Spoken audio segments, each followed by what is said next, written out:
अब हम यहाँ पर देखेंगे आपका जो व्यंजन होते हैं,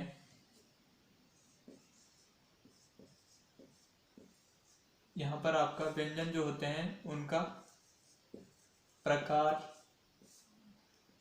व्यंजन के प्रकार जो है ये आप लोग यहाँ पर लिखेंगे। तो व्यंजनों का जो वर्गीकरण होता है ये आपका जो है, एक होता है यहाँ पर स्पर्श व्यंजन, यानी कि जो उनका बोलने का जो ढंग है उसके उच्चारण जो है उसके प्रकार जो है। तो स्पर्श व्यंजन आपका जो है ये आपके किस प्रकार से होते हैं, यानी कि उनका उच्चारण जो है, जैसे जब हम उनको बोलते हैं तो उनका जो है उच्चारण कहाँ से होता है, जैसे कंठ है, तालु है, मुर्दा है, दांत है या ओंठ है, उनके उच्चारण के आधार पर उनको बांटा गया है।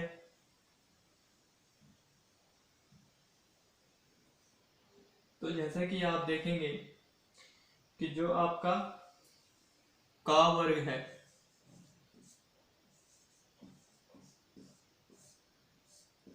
का वर्ग, तो इसको जो है यहाँ पर बोला गया है, ये आपका उच्चारण जो है इसका कंठ से होता है। का वर्ग जो आपके वर्ण होते हैं या जो व्यंजन होते हैं इनका जो है, इनको बोला गया है कंठ व्यंजन, यानी कि इनको बोलने के समय जो है आपका जो उच्चारण होता है ये आपका कंठ से इनका होता है। उसके बाद आता है आपका चा वर्ग, चा वर्ग, इसका जब हम उच्चारण करते हैं यानी चा छा जा झा जा, चा छा जा झा या, तो जब हम इनको बोलते हैं तो आपका जो है यहाँ पर ये आपका तालुव्य,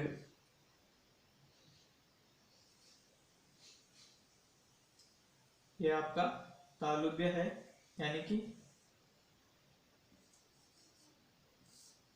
तालव्य व्यंजन है। और इसको बोलने के समय जो है आपका जो आपका तालु है, यानी जो आपके जीभ का जो ऊपर का भाग है, जीभ के ऊपर वाला जो भाग है वहां पर आपका जो जीभ है वो टच करती है, जो आपके मुंह का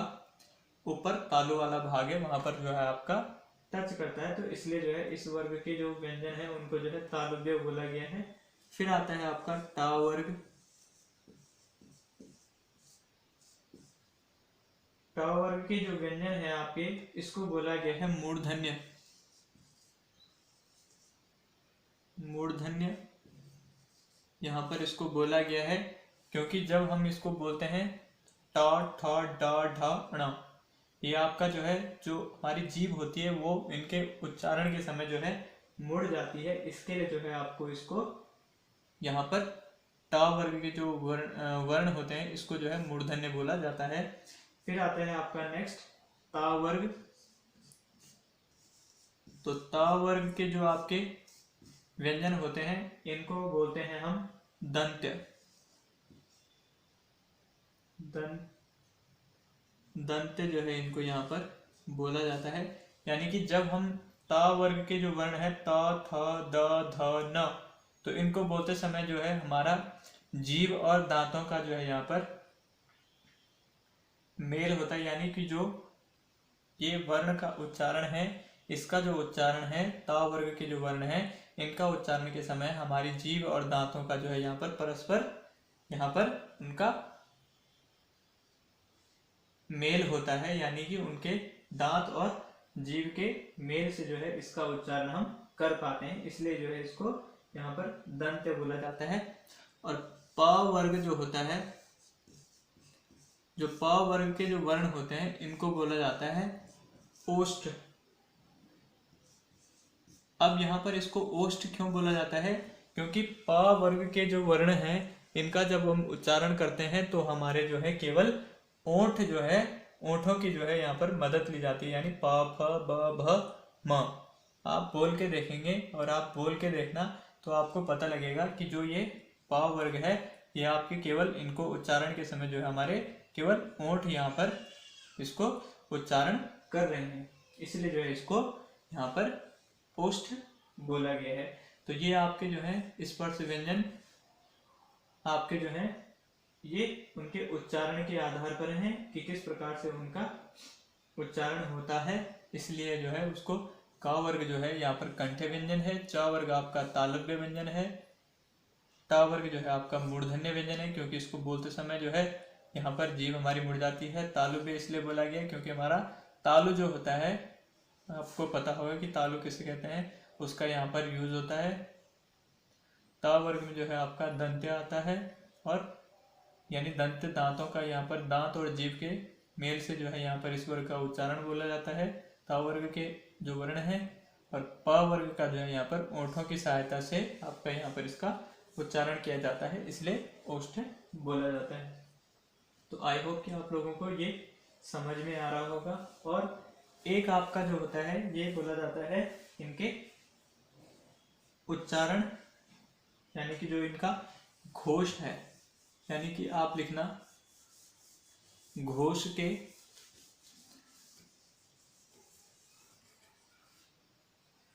घोषत्व के आधार पर, घोषत्व के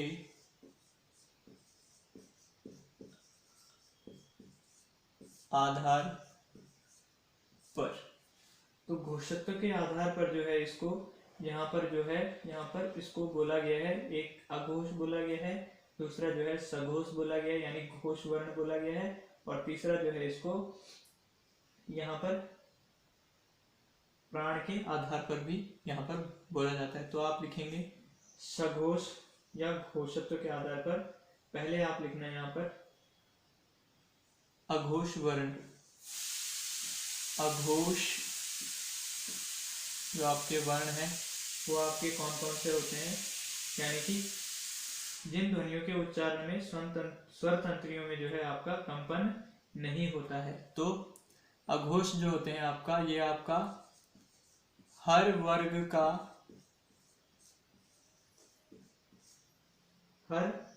का पहला और दूसरा व्यंजन, हर वर्ग का फर्स्ट और सेकंड, हर वर्ग का जो यहाँ पर जो व्यंजन है उनके हर वर्ग का पहला, फर्स्ट और सेकंड जो यहाँ पर वर्ण होता है, फर्स्ट और सेकंड वर्ण जो होता है वो आपका अघोष होता है। ठीक है, तो अघोष वर्ण किसे कहते हैं कि किसी भी वर्ग का पहला और दूसरा जो आपका वर्ण होगा उसको क्या बोलेंगे आप यहाँ पर अघोष वर्ण बोलेंगे। ठीक है, और दूसरा जो है आपका सघोष, दूसरा इसका प्रकार जो आता है ये आता है आपका सघोष, या आप इसको घोष भी बोलते हैं। अगर आपसे पेपर में पूछा जाए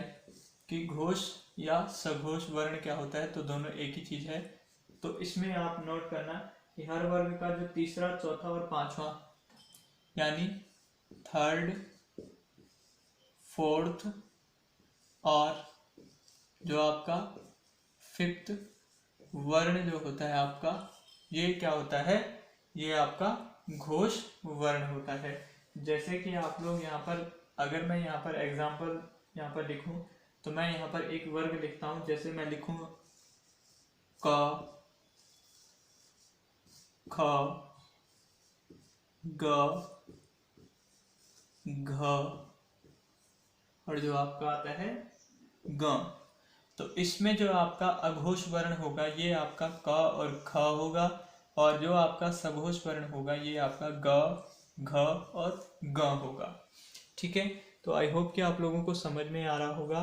कि अघोष वर्ण जो है वो पहला और दूसरा वर्ण होता है, सघोष वर्ण जो है आपका ये आपका थर्ड, फोर्थ और फिफ्थ वर्ण यहाँ पर होता है। इसके बाद आप लोग यहाँ पर नोट करना, एक और इसका जो है यहाँ पर टाइप बताया गया है व्यंजन का, ये बताया गया है यहाँ पर प्राण के आधार पर, प्राण के आधार तो प्राण के आधार पर से यहाँ पर मतलब है कि जो आपका यहाँ पर जिस वर्ण के उच्चारण में जितना अधिक हम यहाँ पर एनर्जी लगाते हैं, यानी कि जितना जिसको बोलने में जो है आपका यहाँ पर मुंह से उच्चारण में समय लगता है, उसको जो है उस आधार पर प्राण के आधार पर बोला गया है। जैसे कि जिन व्यंजनों के उच्चारण में मुंह से कम हवा निकले, यानी इसको जो है प्राण के आधार पर बोला गया है। यानी कि पहला आता है अल्प प्राण।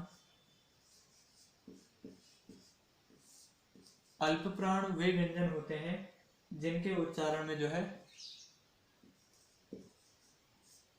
कम हवा निकले, यानी जिनका उच्चारण जो है आप कम एनर्जी के साथ करते हैं, उनको जो है आप अल्प प्राण कहते हैं। जैसे कि हर वर्ग का पहला, तीसरा और पांचवा व्यंजन। तो यहाँ पर लिखना आप अल्प प्राण जो है आपका कौन सा होता है, हर वर्ग का फर्स्ट, थर्ड और जो फिफ्थ आपका यहाँ पर वर्ण होता है, उसको जो है यहाँ पर अल्प प्राण हम यहाँ पर बोलते हैं। और दूसरा आपका होता है यहाँ पर महाप्राण। ठीक है, सेकंड आप लिखेंगे यहाँ पर महाप्राण, यानी जिनके उच्चारण में जो है आपको अधिक यहाँ पर एनर्जी लगानी पड़ती है, मुंह से जो है अधिक यहाँ पर ध्वनि कह सकते हैं आप, ध्वनि निकलती है। तो हर